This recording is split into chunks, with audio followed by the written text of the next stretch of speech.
La mayoría de las líneas teológicas que conozco no enseñan lo que Cristo enseñó. Pienso que en general se debe a que las personas no desean creer el sentido real de las palabras de Cristo porque son demasiado demandantes. Vamos a examinar juntos las Escrituras para ver lo que Jesús realmente dijo. Para ello, te pido que te despojes de todo lo que crees saber, que leas los textos como si nunca los hubieses leído, prestando atención a lo que las palabras significan, sin importar si ellas dicen o no lo que creías. Será el único camino para conocer la verdad. Aquí vamos con la doctrina más fundamental para el hombre. El primer paso para volverse un discípulo de Cristo, el arrepentimiento.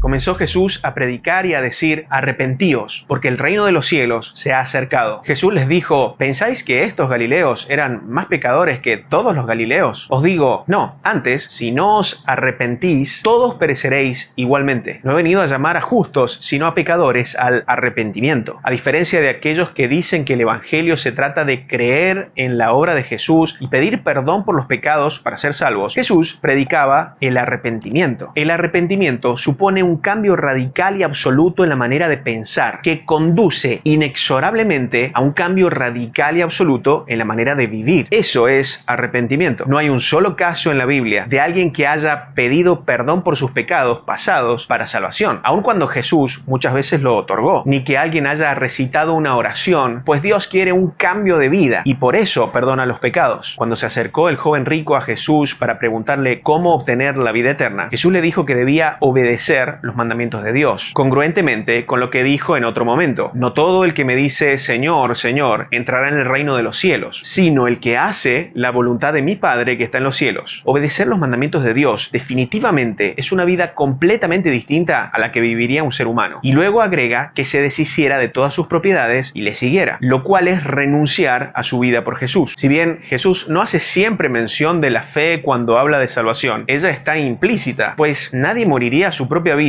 para obedecer a Jesús, es decir, nadie se arrepentiría si no creyera en que ese es el camino para la salvación, porque así lo promete Jesús. Es por eso que Jesús menciona la fe en otros momentos. El tiempo se ha cumplido y el reino de Dios se ha acercado. Arrepentíos y creed en el Evangelio. En el Evangelio de Juan se atestigua de que Jesús muchas veces dijo que la salvación está en la fe. A los que creen en su nombre les dio potestad de llegar a ser hijos de Dios. El que cree en mí tiene vida eterna. De tal manera amó Dios al mundo que ha dado su Hijo unigénito para que todo aquel que en él cree no se pierda, mas tenga vida eterna. El que en él cree no es condenado. De aquí que muchos entienden que con creer ya se es salvo. Sin embargo, los demonios creen, pero no son salvos. Y mucha gente cree en Jesús, pero no ha renunciado a su vida por él, y no serán salvos. Y Jesús dijo que el que muera a su vida por él será salvo. Observemos cómo continúa el último pasaje que leímos. De tal manera amó Dios al mundo que ha dado a su Hijo unigénito para que todo aquel que en él cree no se pierda, mas tenga vida eterna. El que cree en él no es condenado, porque todo aquel que hace lo malo aborrece la luz, no viene a la luz para que sus obras no sean reprendidas. Mas el que practica la verdad viene a la luz para que sea manifiesto que sus obras son hechas en Dios. El que practica verdad viene a la luz. Cuando Jesús habla de creer para ser salvo, se refiere a una fe que transforma completamente la manera en que actuamos. El que cree, obedece. Jesús dijo: ¿por qué me llamáis Señor, Señor, si no hacéis lo que yo digo? Jesús no se considera dueño de aquellos que no hacen lo que Él manda. El que no hace todo lo que Él manda no es suyo. Por lo tanto, según la predicación salida de la boca del mismísimo Salvador, la salvación se trata de arrepentimiento, lo cual es obediencia. Y esto no significa obras para salvación, sino significa que el arrepentimiento procede de la fe. Por lo tanto, la base del arrepentimiento es la fe. No es de extrañar que, a diferencia del evangelio que predican muchos, de pedir perdón y ya, los cercanos a Jesús predicaban este mismo evangelio. Esto es lo que predicaba Juan el Bautista: arrepentíos, porque el reino de los cielos se ha acercado. Haced pues frutos dignos de arrepentimiento. Esto es lo que predicaba Pedro: arrepentíos y bautícese cada uno de vosotros en el nombre de Jesucristo para perdón de pecados, y recibiréis el don del Espíritu Santo. Arrepentíos y convertíos para que sean borrados vuestros pecados. Esto es lo que predicaba Pablo, testificando a judíos y a gentiles acerca del arrepentimiento para con Dios y de la fe en nuestro Señor Jesucristo. Anuncia a los que están en Damasco y Jerusalén y por toda la tierra de Judea y a los gentiles que se arrepintiesen y se convirtiesen a Dios, haciendo obras dignas de arrepentimiento. Tanto Jesús como sus representantes representantes hablaron de arrepentimiento, demostrado en obras, lo cual tiene implícita la fe, mas no un evangelio de fe sola como el que predica la Reforma. Incluso luego de su resurrección, Jesús explicó cuál es el mensaje de su obra. Así está escrito, y así fue necesario que el Cristo padeciese y resucitase de los muertos al tercer día, y que se predicase en su nombre el arrepentimiento para perdón de pecados. Otro punto importante es que el arrepentimiento no es algo que ocurre una vez y asegura la salvación. El arrepentimiento es una decisión continua. Cuando Jesús dice arrepentíos, la palabra está en un tiempo verbal continuo. Sería más exacto decir estén arrepintiéndose. Significa en realidad elegir a Cristo antes que a tu vida continuamente. No entender esto sería como creer que solo por escoger un nuevo camino llegarás al destino. No, para llegar a destino debes continuamente transitar ese camino. Si para ser salvo solo necesitas hacer una oración pidiendo perdón, será salvo tanto aquel que hace esta oración como aquel que renuncia a su vida por Cristo, con la diferencia de que además este último tendrá mucha recompensa. Pero si para ser salvo se necesita renunciar a tu vida por Cristo, aquel que solo hizo una oración será condenado. Si por creer en Jesús se es salvo, entonces los demonios son salvos, porque ellos creen en Jesús, y hasta le temen más que muchos hombres. Pero los discípulos de Cristo creen y además se han arrepentido de su modo de vivir para vivir solamente para Él. Esto es lo que Cristo te ofrece. Él te dará vida eterna si tú le rindes tu vida.